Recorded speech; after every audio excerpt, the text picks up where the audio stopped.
कि 17 साल मुख्यमंत्री रहने के बाद आपको याद आया कि 10 लाख सरकारी नौकरी दी जा सकती है। अगर आप इसको दे सकते हैं या दे सकते थे तो अभी तक रुके हुए क्यों थे? पहले ही दे देना चाहिए था। लेकिन चलिए, अब नीतीश कुमार इतने बड़े नेता हैं, उनको ए से लेकर जेड तक आता है, दूसरे को तो एबीसी भी नहीं आता है। उन्होंने कहा है कि 10 लाख नौकरी दे देंगे, तो हमने भी कहा है कि साहब आप 10 लाख नौकरी दे दीजिए, आप ठीक कह रहे हैं। तब हम लोग जैसे लोगों की अभियान चलाने की क्या जरूरत है? 10 लाख नौकरी दे दीजिए, अभियान को वापस ले लेंगे। अभियान ही वापस नहीं लेंगे, उनके पीछे खड़े होकर उनको अपना नेता मान के, जैसे 15 में उनका काम कर रहे थे वैसे फिर से उनका काम करने लगेंगे, फिर से उनका झंडा लेके घूमेंगे। 10 लाख लड़कों को नौकरी दे के दिखाइए साल भर में।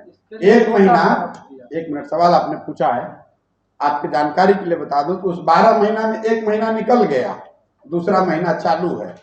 12 महीना होने दीजिए, उसके बाद उनसे पूछेंगे कि किसको एबीसी का ज्ञान है और किसको XYZ का ज्ञान है। 10 लाख लोगों को नौकरी यहाँ आप देख कर दिखा दीजिए, हम आपकी बात मान लेंगे। आपको नेता मान लेंगे, ये मान लेंगे कि आप सर्वज्ञानी सर्वव्यापी आप ही व्यक्ति है, भगवान एक ऊपर है और नीचे एक आप हैं। सर देखिए, पहली बात तो मैं किसी को शीर्ष पे नहीं पहुंचा सकता हूं। जो पार्टियां या जो नेता चुनाव जीतते हैं वो तो अपनी ताकत से चुनाव जीतते हैं, उनके कार्यकर्ताओं के प्रयास से जीतते हैं, जनता के आशीर्वाद से जीतते हैं। हम जैसे लोग उस प्रयास में अपना कंधा लगा सकते हैं, कुछ मदद कर सकते हैं। जहाँ तक जनसुराज की बात है, मेरा पक्का यकीन है कि अगर यहाँ आए हैं, इस प्रयास को कर रहे हैं तो कुछ सोच समझ के ही कर रहे होंगे। ऐसा तो है नहीं कि एक दिन सुबह उठे और आ गए बिहार में। मेरे दिमाग में जो मेरी इसकी परिकल्पना है, जो मैंने इसके पीछे सोचा समझा है, मुझे ऐसा लगता है कि बिहार में इसकी ज़रूरत भी है और इसको बिल्कुल किया जा सकता है। विकास के नज़रिए से बिहार में आज जो स्थिति है, चाहे नीतीश जी या दूसरे लोग, जिन लोगों ने भी बिहार को चलाया है पिछले 10, 20, 50, 40, 50 सालों में, वो जो कुछ भी उन्होंने काम किया या करने का दावा करते हैं, अगर उन सारी बात को आप मान भी लीजिए तो भी इस बात से तो कोई इनकार नहीं कर सकता है कि बिहार आज देश का सबसे गरीब और पिछड़ा राज्य है।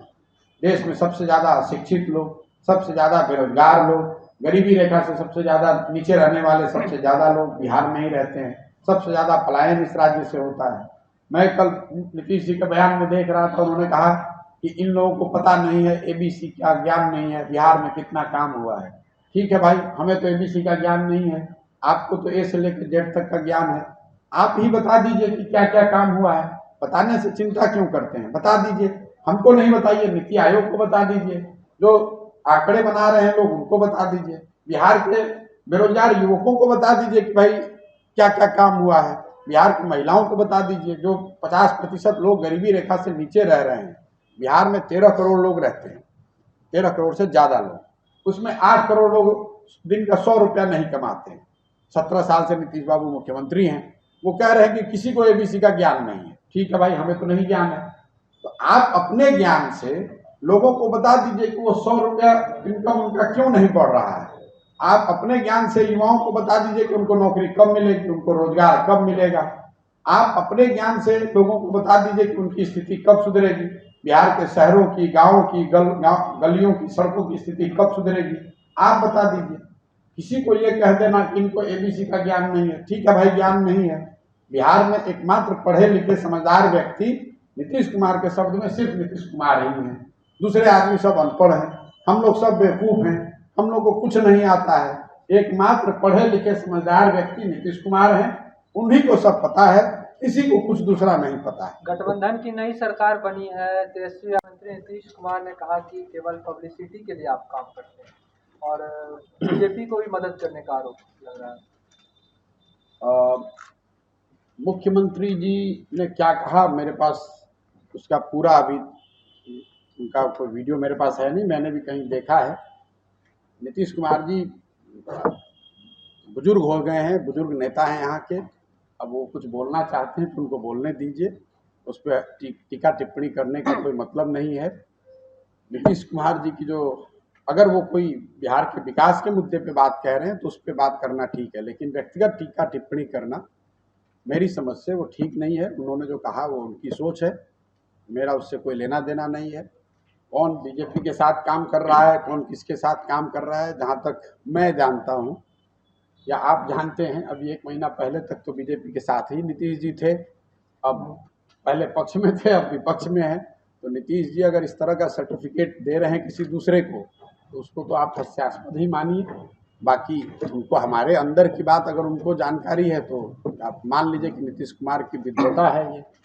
आपको क्या लगता है कि प्रधानमंत्री मोदी को जिस तरह से दबाने के लिए और लगातार सब तो पूरा विपक्ष भी हो रहा है और नीतीश कुमार को भी पीएम उम्मीदवार बताया जा रहा है, कितने पीएम इस बार बनेंगे? भाई देखिए ऐसा है, जब से नीतीश कुमार जी महागठबंधन में गए हैं उसके बाद से एक सवाल कई बार मेरे से पूछा गया है। जहाँ तक मैं समझता हूँ बिहार में, और मैंने पहले भी ये बात कही हुई तो फिर उसी को दोहरा रहा हूँ, बिहार में जो राजनीतिक घटनाक्रम है ये स्टेट स्पेसिफिक मुद्दा है, इसका असर राष्ट्र के स्तर पर कुछ पड़ने वाला है ऐसा मुझे लगता नहीं है, जितनी समझ मुझे है।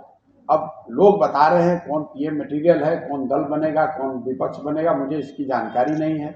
जो आदमी भी सो कॉल्ड अभी विपक्ष में है तो दिल्ली जाता है तो विपक्ष में जो दूसरे दल हैं उनके लोगों से मिलता है, तो सिर्फ मिलने मात्र से कोई विपक्ष नए तरीके से, नए स्ट्रैटेजी से, नई ताकत से खड़ा हो रहा है ऐसा मुझे नहीं दिख रहा है। अगर आपको दिखता है तो आप स्वतंत्र उस पर कॉमेंट करने के लिए। अगर आप दिल्ली जाएंगे, किसी राज्य के मुख्यमंत्री हैं और 4 और मुख्यमंत्रियों से आप मिलते हैं या किसी दल के नेता से मिलते हैं तो इससे क्या फ़र्क पड़ने वाला है? इससे तो अब कोई फ़र्क नहीं पड़ने वाला है। मैंने तो कहीं ऐसी घोषणा नहीं देखी जिसमें सारे विपक्ष के नेता एक साथ बैठकर उन्होंने कोई रणनीति की घोषणा की हो, किसी चेहरे की घोषणा की हो, किसी नैरेटिव की बात की हो, किसी नए प्रयास की बात कही है। लोग मिल रहे हैं। ममता बनर्जी चुनाव जीती बंगाल में, वो भी जब दिल्ली जाती हैं तो कई नेताओं से मिलती हैं। इससे पहले आपने देखा होगा केसीआर हैं तेलंगाना के चीफ मिनिस्टर, वो भी देश के अलग अलग हिस्सों में जाते हैं, कई लोगों से मिलते हैं। नीतीश बाबू भी गए हैं दिल्ली, वो भी कई लोगों से मिल रहे हैं। इसमें क्या ऐसी नई बात है जिससे मैं मान लूं कि भाई ये कोई विपक्ष की ओर से नया बेहतर प्रयास हो रहा है? अगर कुछ हो रहा है जो हमको आपको नहीं दिख रहा है तो होने दीजिए, वो सामने जब आएगा तब उस पर टिप्पणी करेंगे।